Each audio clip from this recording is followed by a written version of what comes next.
할렐루야.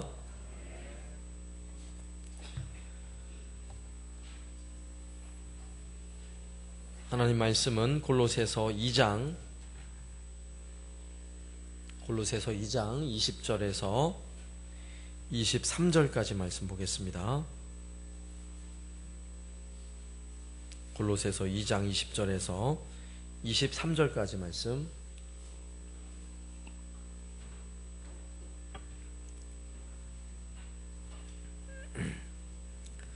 우리 한 절씩 교독하겠습니다. 너희가 세상의 초등학문에서 그리스도와 함께 죽었거든 어찌하여 세상에 사는 것과 같이 규례에 순종하느냐.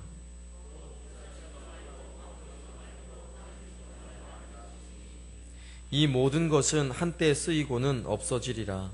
사람의 명령과 가르침을 따르느냐?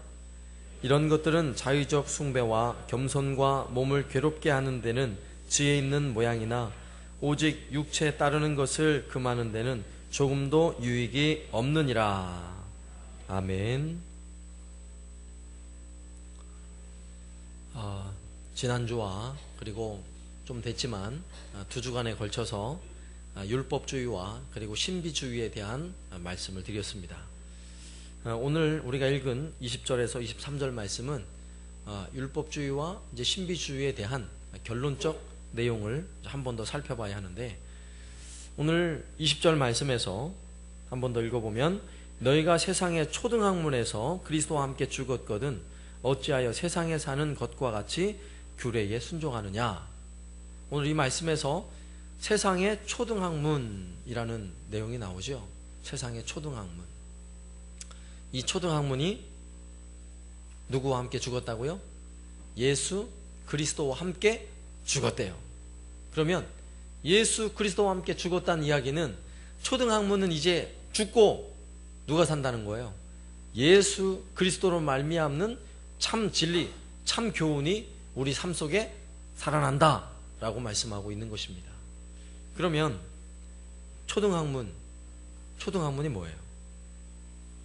요즘 초등학생들은 무시무시하죠. 예? 초등학교 가면 애들이 뭐 배워요? 요즘에 영어 배워요? 한서 영어 배워요? 안 배워요? 초등학교 4학년 때부터 영어 배우죠. 요즘에는 3학년 때부터 배워요? 근데 왜 안 배운다고 그래? 한서는 2학년이에요? 2학년이라 아직 안 배운대요. 초등학교 때면요 영어도 배우죠. 또 영어만 배웁니까? 또 방과 후 수업에서 논술도 배우죠. 또 악기도 하나 배워야죠. 컴퓨터도 배워야죠. 또 피아노 학원 가서 피아노도 배워야죠. 엄청나죠? 우리나라 초등학생들은 얼마나 실력이 좋은지 몰라요. 그런데 원래 초등학교 교육의 목표가 어디에 있는 줄 아십니까? 예? 우리 초등학교 선생님 안 계신가? 안 계시네. 초등학교 교육의 목표가 어디에 있습니까? 홍익인간. 그건 전체 교육 이념이고요. 초등학교 교육이 목표하는 바는 뭐냐면 글을 가르쳐 주고요. 그러니까 글 읽게 하고 글 쓰게 하고 그리고 세마게 하는 거예요. 이게 초등학교 교육의 목표예요. 그리고 놀자 이겁니다. 맞아요? 이 초등학교 교육의 목표가 거긴데 우리나라는요 이 목표를 이미 상실했어요. 넘어섰어요. 초등학생이 초등학교 들어가서 읽는 거 배우는 애들은 거의 없어요. 이미 다 끝내고 가요. 읽고 쓰기 끝냅니다. 심지어는 세마기까지 끝내고 초등학교를 가요. 그러니까 그러니까 우리나라 교육이 이상해진 거예요. 초등학생은요 읽고 쓰고 덧셈 뺄셈 곱셈 나눗셈까지만 하면 다 배운 거예요. 그리고 놀면 되는 거예요. 이게 초등학문이라고. 초등학문. 그러면 초등학교 때 배웠던 1 더하기 1은 안 배웠어요? 1 빼기 1은 너무 유치해서 대답을 안 하시는구나. 그러면 9 곱하기 3은 이거 어렵지요. 초등학교 때 배운 읽기 쓰기 세마기만 있으면 시장에 가서 뭐 마늘을 못 삽니까? 파를 못 삽니까? 쌀을 못 삽니까? 그죠? 초등학교 교육, 기본 교육만 마치면 사실 생활하는 데는요 아무 문제가 없어요. 이게 초등학교 교육인 거예요. 그런데 초등학교 교육이 사실은 굉장히 중요하고 삶에 밀접하지만 너무 중요해서 대학교 다니는 아들에게 아침에 일어나자마자 너 아침에 일어나자마자 구구단 한번 외우고 그리고 학교 가 이러는 부모가 있어요? 있어요 없어요? 그럼 여기서 구구단 다 외우시는 분, 구구단 못 외우는 어른들도 있어요. 그거 다 외웠는데 까먹어가지고요 시키면은 2, 1은 2, 2, 3, 뭐 2, 4, 9 뭐 이렇게 하는 분들도 계실 거예요. 그죠? 구구단은 분명 굉장히 중요한 거지만 그게 중요한 게 아니에요. 사실은 알고 보면. 그죠? 이게 초등학문이라고. 초등학문. 사실 초등학교 때 배웠던 덧셈, 뺄셈, 나눗셈 생활이 얼마나 중요합니까? 그런데 어른이 됐다고 덧셈, 뺄셈, 나눗셈 막 완벽하게 다 해요? 못 하잖아요. 요즘 전화번호도 잘 못 외우잖아요. 그죠? 숫자를 잘 모르잖아요. 요즘에. 대답을 좀 하세요. 이게 초등학문이라고. 초등학문. 그러니까 초등학문은 사실 중요하긴 하지만 그 초등학문을 너무 중요한 나머지 아침에 일어나서 우리 강혜정 목사님 1부터 100까지 쓰고 하루를 시작해요? 그런 거 안 한단 말이에요. 안 해도 돼요. 왜요? 초등학문이 초등학문. 그냥 알고만 있으면 되고 그게 숫자라는 것만 알면 되고요. 그러면 되는 거예요. 이런 걸 초등학문이라 그래요. 신앙에도 초등학문이 있습니다. 우리 신앙에도 초등학문이 있어요. 그 초등학문이 뭐냐? 제가 지난주에 2차례에 걸쳐서 말씀드렸던 율법주의를요 오늘 말씀에서도 초등학문이다 라고 말씀하고 있는 거예요. 초등학문. 왜 그러면 왜 율법을 초등학문이라고 할까요? 이거예요. 율법주의라고 말할 때는 나 오늘 성경 한 장 읽고요, 그리고 오늘 기도 한 30분 했고요, 그리고 오늘 새벽 기도 갔다 왔고요, 이렇게 얘기하면 나는 적어도 이만큼 끝냈습니다. 여기에 지금 만족하며 사는 거예요. 이걸 우리는 율법주의라 그래요. 우리 앞에 율법주의 하면서 말씀드렸어요. 이거는 뭐하고 똑같냐면요, 초등학생이 초등학교 가서 배우는 거 있잖아요. 저는요 1 더하기 1은 2라는 거 알고요, 그리고 저는요 저 영희야 철수야 놀자 학교 가자 이거 다 읽을 수 있고요. 이거하고 똑같은 거예요. 그리고 좀 더 하면 오늘요 저 숙제 다 끝냈고요, 이런 거하고 똑같다고요. 그걸 자랑할 수 있어요? 아니요. 자랑할 게 하나도 없는 거예요. 그거는. 왜요? 말 그대로 초등학문이고요. 초등학문. 그런데 이런 율법주의 신앙을 가지고 살아가다 보면 신앙생활에서 뿐만 아니라 율법주의적인 삶이 내 삶 속에 계속해서 침투해 들어오게 돼 있어요. 가정에서도 율법주의로 살면요 이렇게 되는 거예요. 저녁에 자녀들을 보면 숙제했어? 이 말이 먼저 나오면 율법주의적인 가정생활을 하는 거예요. 애들 얼굴 보자마자 숙제 얼마큼 했어? 이게 율법주의라고요. 그럼 어떻게 해야 돼요? 직장 갔다 돌아오면서 애들 얼굴을 보면 아이고 우리 예쁜 딸, 아이고 우리 예쁜 아들, 멋진 아들, 이 말이 먼저 나와야 되는 거예요. 오늘 공부하느라고 힘들었지? 이 말이 먼저 나와야 되는 거예요. 왜 그래요? 우리는 오늘 말씀에 있는 것처럼 20절 말씀에 있는 것처럼 너희가 세상의 초등학문에서 그리스도와 함께 죽었거든. 초등학문에서 죽었거든. 그리스도와 함께 죽었거든. 그리스도와 함께 죽고 우리는 그리스도와 함께 다시 살았어요. 그래서 우리의 삶의 원리는 율법주의 삶의 원리를 따라 사는 게 아니라 예수님의 원리, 예수님의 사랑의 원리를 따라 살아야 하는 것이 성도들이고요, 예수님의 제자들인 거예요. 그런데 놀라운 사실은 우리가 예수님의 원리, 사랑의 원리를 따라 살아가지 않는 이상 대부분 사람들은요 율법주의 삶을 살아가게 되어 있어요. 그래서 항상 너는 이걸 잘했니 못했니 라는 기준을 가지고 바라보죠. 그가 얼마나 소중한 존재인지를 자꾸만 잊어버린단 말이에요. 가정 안에서 꾸중하기 바쁘지 내 자녀가 이렇게 건강하게 나의 자녀로 잘 자라고 있다는 이 소중함을 여러분 날마다 그런 눈으로 바라볼 수 있어요? 때로는 자녀들이 속을 새기고요 말썽을 부려도 이 아이가 그래도 이렇게 건강하게 자라는 것만으로도 얼마나 감사한지, 우리 자녀들이 이렇게 열심히 신앙생활 하는데 뒷전으로 처지지 않고 열심히 예배생활 하면서 잘하는 것만으로도 얼마나 감사한지, 이런 게 눈에 들어오냐고요. 율법주의 눈을 가지고 있으면 이런 게 안 들어와요. 안 들어와요.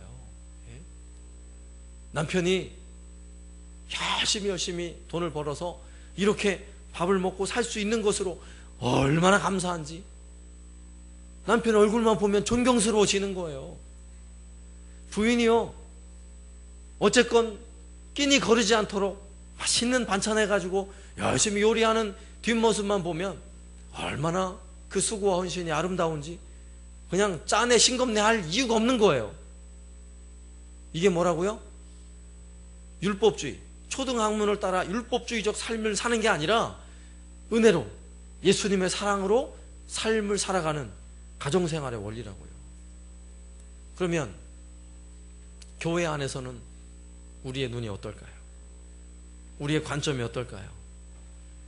옆에 있는 집사님을 바라볼 때마다 여러분의 얼굴에 만족감이 있습니까? 만족해요? 왜 만족해요?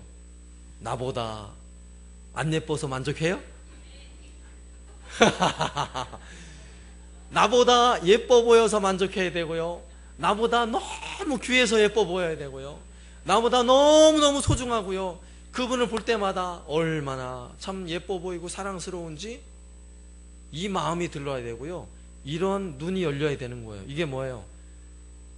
율법주의적인 이 초등학문은 다 십자가와 함께 못 박아 죽은 거고요, 주님의 은혜 아래서 내가 다시 사는 거예요. 이런 은혜가 있어야 되는 거예요, 교회는. 그래서 율법주의를 오늘 말씀에서는 초등학문이다 이렇게 말씀하고 있는 것입니다. 그러나 율법이 필요 없다는 이야기가 아니에요. 그죠? 초등학생이 가서 셈하고 책 읽고 하는 게 필요 없어요? 필요해요. 그러나 그거는 자랑할 일이 하나도 아니라고요. 나 책 읽을 수 있어요, 더하기 빼기 할 수 있어요, 자랑할 일이 하나도 아니라고요. 그거는 그냥 기본이라고요. 단지 우리는 신앙 안에서 예수님을 믿는 하나님의 자녀된 성도 입장에서 예수님의 사랑의 원리를 따라 그렇게 바라봐주고 사랑해주고 섬겨주는 일에, 그 일이 바로 우리의 일이 되어야 하고요, 우리 신앙이 되어야 하는 것입니다. 그래서요, 우리가 신앙이라고 말할 때는 내가 성경을 몇 장 읽었습니다, 사실 그건 신앙 아니에요. 그것만 얘기하고 있으면 그건 종교예요. 그냥 종교. 불교에서도 나 108배 했습니다. 아니 108배가 아니라 맞나요? 나 1000배 했습니다. 1000배. 1000번 절하는 거 있잖아요. 나 1000배를 1년에 3번씩 합니다. 이거 종교라고요. 이거 자랑하고 있으면 종교라고요. 종교. 그러나 기독교는 종교가 아니라 우리 삶 속에 하나님의 자녀된 삶이 드러나야 하는데, 나 성경 몇 장 읽고 나 기도 얼마큼 했고 이걸 자랑 삼고 있다면 초등학생이요, 저는 글도 읽을 수 있고요, 구구단도 잘하고요, 이거 자랑하는 거하고 똑같은 거예요. 내 삶 속에 이미 그건 기본 바탕이 됐고요, 내 삶 속에 어떤 눈이 열려야 돼요? 오늘 말씀에서처럼 예수님처럼 바라볼 수 있어야 되고요, 예수님처럼 불쌍히 여기고 위로하고 국률이 여길 수 있는 마음으로 바라봐주고 섬겨줄 수 있는 그런 신앙인이 바로 오늘 말씀에서 우리의 요구하고 있는 신앙인 것입니다. 두 번째, 신비주의도 마찬가지로 초등학생 수준이라고요. 신비주의, 초등학교 수준이라고요. 왜냐하면 마태복음 7장에 보면 예수님이 제자들과 함께 변화산에 올라가셨을 때 예수님이 짠 하고 변하셨어요. 평소에 보던 예수님의 모습이 아니었어요. 얼굴에서 막 광채가 납니다. 옷이 빛처럼 막 빛이 나요, 옷에서. 더군다나 유대인들이 가장 아주 신성하게 여기고 존경하고 정말 사랑하는 모세와 엘리야가요 예수님과 함께 짠하고 나타났어요. 얼마나 신비로워요. 그러니까 베드로가 뭐라 그래요? 여기가 너무너무 좋사오니 여기다가 제가 초막 셋을 짓겠습니다. 하나는 주님을 위하여, 하나는 모세를 위하여, 하나는 엘리야를 위하여 짓겠습니다. 너무너무 행복해서 이렇게 이야기를 했어요. 그러니까 예수님께서 뭐라고 하신 줄 아세요? 그래, 너 좋은 생각했다, 이렇게 말씀하지 않으셨어요. 예수님이 이렇게 말씀하셨어요. 인자가 죽은 자 가운데서 살아나기 전에는 오늘 너희가 본 이 사실을 아무에게도 알리지 말라, 이렇게 말씀하셨어요. 이 말은 뭐냐면 너희가 오늘 신비하게 본 것 있지? 너 입 꼭 다물고 있어. 꼭 다물고 있으래요. 이게 무슨 말이에요? 원래 신비한 일을 경험하고 나면 막 말하고 싶어 죽잖아요. 그죠? 그럼 어젯밤 꿈속에서 주님 만났다고 생각해봐요. 오늘 와가지고 제가 어젯밤 꿈속에 예수님 만났어요, 이런 말 하고 싶잖아요. 솔직히 안 그래요? 솔직히 그래요. 근데 꿈이 아니라 기도하는데 뭐 갑자기 십자가에서 빛이 쫙 하고 나타나면서 하나님의 음성이 내가 너를 사랑한다 하면서 이런 음성이 들려왔어. 그러면 또 그 얼른 가서 얘기하고 싶잖아요. 내가 기도하는데 하나님 나를 사랑하신대, 얘기하고 싶잖아요. 근데 예수님 뭐라고 말씀하세요? 얘기하지 말래요. 조용히 하고 있으래요. 아무에게도 얘기하지 말래요. 예수님 왜 이렇게 말씀하실까요? 많은 사람들은 신비한 것을 동경하게 되어 있습니다. 우리가 지난 주일에 신비주의에 대하여 말씀하면서 18절에 아무도 꾸며낸 겸손과 천사 숭배를 이유로, 이 말씀 제가 드렸죠. 꾸며낸 겸손, 천사 숭배, 이거는 같은 말이라 그랬어요. 내가 어찌 하나님을 내가 섬길 수 있을까? 그래서 나는 천사를 숭배하면, 천사를 내가 찬양하면 그게 하나님께 찬양이 되는 거야. 어떻게 내가 감히 존귀하신 하나님을 찬양해? 이러면서 천사를 숭배하는 사람들이 있었다 그랬죠. 그리고 막 천사를 숭배하다 보니까 정말 천사들과 일심동체가 되어서 하나님을 예배하는 이 환상, 이 엄청난 영적 경지에 이르는 사람들, 이것을 경험하는 사람들이 있었다 그랬어요. 그래서 마치 자신이 겸손한 것처럼 꾸며낸 겸손을 이야기하고 있지만 그거는 겸손도 아니라 그랬어요. 오히려 우상숭배라 그랬어요. 그러나 그 안에 놀라운 일은 신비한 일이 경험되어지니까 수많은 사람들이 그 속에 매료가 된다고요. 그 속에 점점점 빠져들기 시작한다고요. 이게 바로 신비주의 이단인 것입니다. 그러면 신앙 안에서 우리는 신비한 일을 경험하지 않습니까? 경험하잖아요, 우리도. 그러나 성경이 끊임없이 우리에게 가르쳐주는 사실은 마태복음 17장에서 변화산에서 예수님이 너희들 아무에게도 알리지 마라 하신 말씀처럼 신비한 일을 경험하는 것보다 더 중요한 게 뭔지 아세요? 하나님의 뜻이 알려지는 것이고요. 또한 우리는 그 하나님의 뜻대로 순종하는 것이라고요. 그래서 이스라엘 백성들이 애굽 땅을 나와서 광야 여정 지나올 때에 얼마나 놀라운 기적들을 경험합니까? 홍해를요 마른 땅처럼 건너왔습니다. 그리고 광야에서 먹을 양식이 없는데 아침만 되면 만나가 쏟아지는 거예요, 하늘에서. 그래서 끼니 걱정을 안 해도 돼요. 만나를 거두어서요 실컷 배불리 먹었다고요. 그것만 먹고도 살이 찌고요 건강했다고요. 얼마나 기가 막힌 일입니까? 그리고 이스라엘 그 무리 진영 중앙에서부터, 언약궤 위에서부터 구름기둥과 불기둥이요 피어 올라가지고 뜨거운 태양빛을 가려주고요 추운 밤에 추위를 물러가게 하고 따뜻하게 그들을 보호해 주셨다고요. 얼마나 신기하냐고, 얼마나. 예? 만약 우리 한사랑교회 저 종탑 위에서 그냥 구름기둥 팍 올라가가지고요 온 사방에서 그 구름이 보인다고 생각해봐요. 밤 되면 막 불기둥이 팍 올라가가지고요 보인다고 생각해봐요. 그러면 온 세계 사람들이 구경하러 올걸요. 그죠? 신기해가지고. 그렇잖아요. 그러나 성경의 관심은 얼마나 신비한 일을 많이 행했느냐는 별로 관심이 없어요. 거기서 이스라엘 백성들이 광야에서 하나님을 어떻게 예배하고 있느냐, 성경의 관심이 그거잖아요.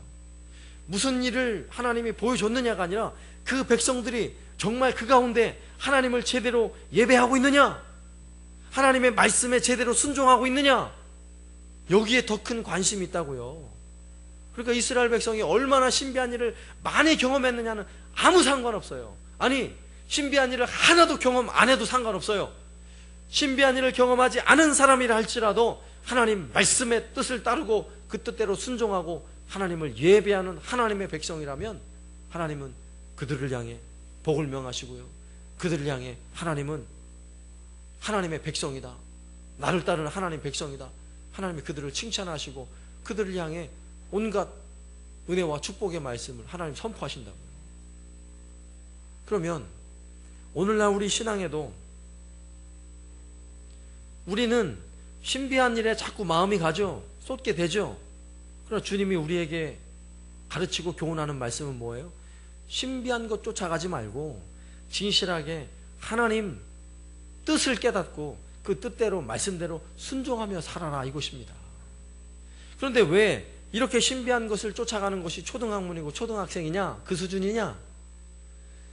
제가 초등학생들 지도할 때, 교육전도사로 있을 때요, 애들을 휘어잡는 법을 제가 깨달았어요. 애들을 휘어잡는 법이 뭔지 아세요? 신기한 걸 보여주면 돼요. 신기한 걸. 신기하면요, 애들이 그냥 눈이 동그래져가지고 막 집중을 하는 거예요.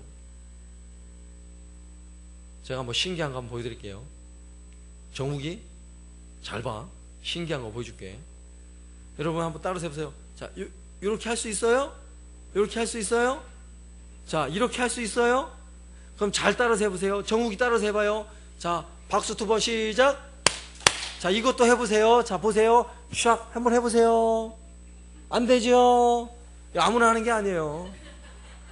신기하죠? 할 수 있으면 해보세요. 오늘 5분 동안 해도 여러분 안 될걸요? 여기도 뻐끔뻐끔, 양쪽이 다 뻐끔뻐끔. 신기한 것만 보여주면요, 초등학생들이요, 막 전도사님 또 해보세요, 또 해보세요, 딴 거 해주세요, 막 난리가 나요. 이 뭐가 중요해? 이 뭐가 중요해? 이게 삶에서 뭐가 중요하냐고요? 하나도 안 중요해. 하나도 안 중요해. 네? 성경에서 보여주는요, 이스라엘 백성에게 만나를 주셨는데 사실은요, 만나도 하나도 안 중요해요. 그래서 예수님 뭐라고 말씀하신 줄 알아요? 사탄이 예수님께서 40일 동안 밤낮으로 금식하며 줄이신 후에 사탄이 짠 하고 나타나가지고 뭐라고 얘기한 줄 아세요? 네가 하나님의 아들이면 이 돌을 명하여 떡으로 바꿔가지고 네 줄임배를 채우라, 이것입니다.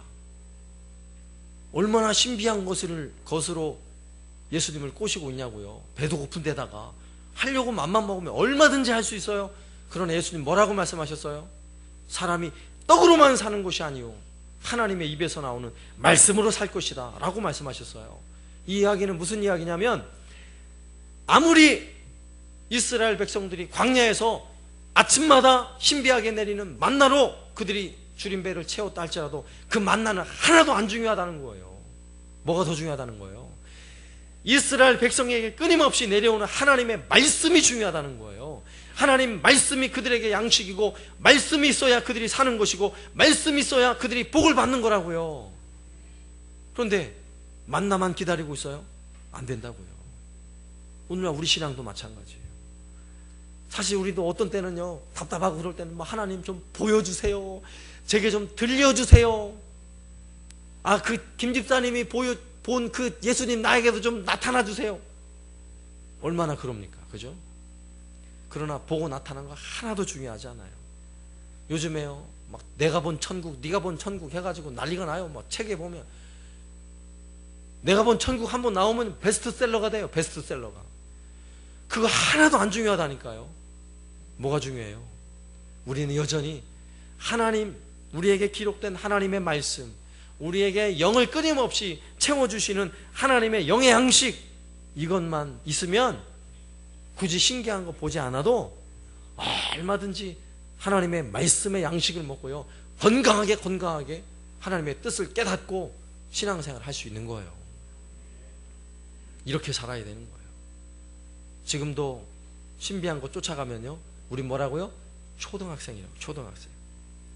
그리고 마지막으로요, 하나 더 오늘 말씀에 근거해서 초등학교 수준에 머물러 있는 또 하나의 잘못된 우리의 신앙의 형태가 뭐냐면 세속주의예요. 세속주의. 오늘 22절 말씀에 보면 이 모든 것은 한때 쓰이고는 없어지리라. 사람의 명령과 가르침을 따르느냐? 사람의 명령과 가르침을 따르느냐? 예수님의 가르침과 하나님의 말씀을 따르는 것이 아니라 왜 사람의 명령과 사람의 가르침을 따르느냐 이거예요.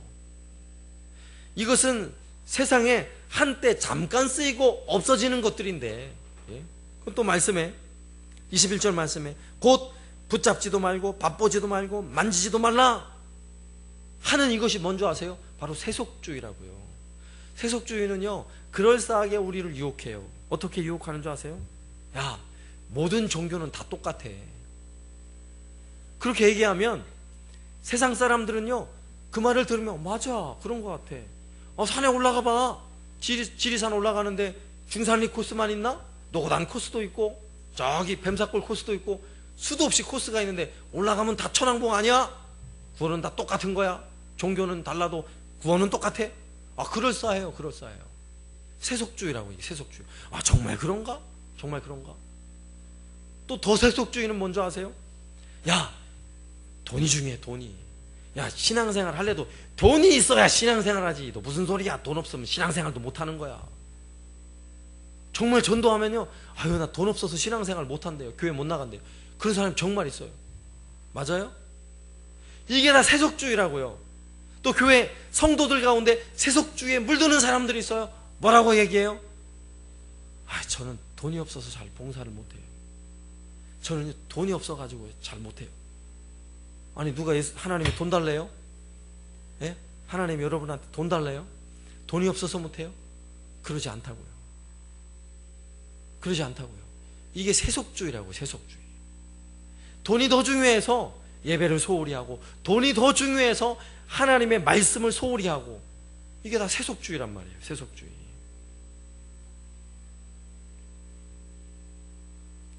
예수님을 믿지 않더라도 얼마든지 착한 일만 하면 되지? 이게 다 세속주의예요. 예수님을 믿지 않더라도 남 해코지 안 하고 남 피해 안 끼치고 그렇게 살면 되지? 이게 다 세속주의예요. 신앙생활 그냥 적당히 하고 어쨌건 직장생활 그냥 해서 돈 벌고, 교회에 너무 미치면 안 되니까 적당히 교회만 왔다 갔다 하고 그러면서 세상에서 즐길 것 즐기고 그러면서 신앙생활 하면 되지? 이게 다 세속주의라고요. 세속주의. 여기에 속으면 안 돼요. 여기에 속으면. 오늘 23절에 자, 이런 것들은, 잘 보세요, 이런 것들은 결국 뭔지 아세요? 이런 것들은 앞서 말한 율법주의, 신비주의, 세속주의 다 포함해가지고 이런 것들은 자의적 숭배와, 자의적 숭배라는 건 내 스스로 우상을 만들어 놓고 숭배하는 거라고요. 어떤 때는 돈이 될 수 있어요. 우상이. 어떤 때는 내 쾌락을 위해서 뭔가를 빠져가지고요, 예수님보다 더 소중히 여기는 무엇인가가 있다면 그게 자의적 숭배라고요. 그리고 또 겸손과 겸손. 여기서 말한 겸손은요, 앞서 얘기했죠. 신비주의에서 꾸며낸 겸손들. 전혀 겸손하지 않은데 당연히 하나님을 섬겨야 되는데 내가 감히 어떻게 하나님을 섬기기 위해서 천사를 숭배해야지? 이런 꾸며낸 겸손들이요. 또 율법주의도 마찬가지예요. 전혀 겸손하지 않은데 마치 겸손한 것처럼 나는 지금 이렇게 말씀을 지키고 있습니다. 나는 지금 금식을 몇 번 했습니다. 이 꾸며낸 겸손들. 마치 자기가 남들보다 더 신앙생활을 잘하고 영적으로 더 신령한 것처럼 얘기를 하면서 자신의 겸손을 꾸며내는 것들. 그리고 몸을 괴롭게 하는 데는 지혜 있는 모양. 자기 몸을 괴롭게 해서 때로는 몸을 학대를 하고요, 막 고통스럽게 해가지고 마치 신령한 것처럼. 이것도 자기를 자랑하는 거죠. 기도를 해도 어떤 사람은요, 꼭 무릎을 꿇고 기도해야 된다. 꼭 무릎. 여러분, 무릎 꿇고 기도해야 돼요? 어떻게 해야 돼요? 반드시 무릎 꿇고 기도해야 돼요? 다리 쭉 뻗고 기도하면 안 돼요? 돼요, 안 돼요? 얘기들 안 하시네. 물론 애들 처음 교육시킬 때는 무릎 꿇고 기도하자 그렇게 할 수 있지만 거기에 매여 가지고요 기도를 못하면 나는 무릎을 못 꿇어서 기도 못해. 이러면 초등학생이라니까요. 무릎을 꿇든 양반다리를 하든 다리를 뻗든 그게 중요한 게 아니라고요. 기도를 하는 게 중요하죠. 하는 게. 이게 뭐예요? 몸을 괴롭게 하는 것으로 마치 신앙생활을 잘하는 것처럼 착각하는, 옛날엔 정말 그런 시대가 있어요. 자기 몸으로요 막 계단을 기어 올라가면서 무릎에서 피가 터져 나오면 뭔가 경건을 위해서 엄청난 노력을 하는 것처럼 자랑을 하는 그런 때가 있었다고요. 오늘날도 제가 종종 말씀드리잖아요. 금식기도 40일 금식기도 엄청나죠. 정말 대단한 거죠. 그런데 명함에다가 나는 40일 금식기도 3회 이런 걸 명함에다 파고 다니면 그게 뭐예요? 초등학생이라고. 초등학생. 부흥집회 100 몇 회 인도 이런 걸 명함에다 파고 다니는 목사님들 계시다니까요. 말이 안 되는 거예요. 말이 안 되는. 이런 걸 다 던져버리고 우리 안에 나타나야 될 단 하나의 증거는요, 앞서 우리가 20절에서 말씀에서 읽었던 것처럼 우리는 그리스도와 함께 죽었으므로 우리 안에 어쨌건 예수님의 모습이 드러나야 돼요. 나로 하여금 예수님의 사랑이 드러나야 되고, 내 행동과 내 표정과 내 말투를 보면요, 당신 예수님 믿는 사람이에요? 이런 말 들을 수 있어야 하는 것이고요. 내 사랑과 섬김을 통해 당신 같으면 내가 교회 나가고 싶어, 이런 말을 들어야 되는 거예요. 이게 참다운 성도의 길이고요, 참다운 신앙의 길이 바로 거기에 있는 것입니다. 믿지 않는 남편에게요, 내가 당신을 보면, 예수 믿는 당신을 보면 내가 교회 나가야지, 이런 말을 들어야 진짜 신앙생활 하는 거예요. 남편 밥 안 주고 성경책만 읽는 게 그게 신앙이 아니라. 친구들과 함께 만나면, 야, 내가 당신을 보면, 너를 보면 정말 교회 가고 싶은 마음이 들어, 이런 이야기를 들어야 하는 거예요. 왜요? 나를 통해 하나님이 보여지는 거고요, 내 표정을 통해 예수님의 모습이, 그 사람들이 정확히 뭔지 몰라도 나를 통해 예수님의 모습이 전해지고 있는 거예요. 이게 신앙이에요. 이게 신앙. 예? 구구단 줄줄줄 외운다고 신앙생활 잘하는 게, 공부 잘하는 게 아닌 것처럼 우리 삶 속에, 우리 신앙 속에요, 우리가 더 노력하고 더 헌신해야 할 일은 뭔지 아세요? 우리 삶이라고. 삶. 정말 예수님 닮는 삶, 예수님처럼 끝까지 사랑하고 인내하고 좋고 나쁘를 떠나서 내 환경이 어떠냐 그거에 지배를 받는 신앙이 아니라 아무 상관없이 꿋꿋하게, 병들어도 가난해도 남들이 볼 때 좀 누추해 보여도 진실한 마음으로 주의 사랑 품고요, 끝까지 사랑하고 섬기고 돌보고 격려하고 이러면서 신앙의 싸움을 해나가는 거예요.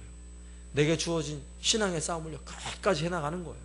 남편을 섬기고 자녀들을 돌봐주고, 교회 오면요, 내가 아무도 알아주지 않는 그 자리에서 내게 주어진 그 봉사일들을요 꿋꿋이 감당하는 거예요. 아무도 알아주지 않아도 그 일을요 책임지고 끝까지 하는 거예요. 얼마나 귀하고 복됩니까? 이게 참된 신앙인의 모습인 것입니다. 우리 모두 예수님을 우리 마음에 품고 예수님처럼 그렇게 살아가는 저와 여러분 되시기를 살아계신 예수님의 이름으로 축원합니다. 아멘.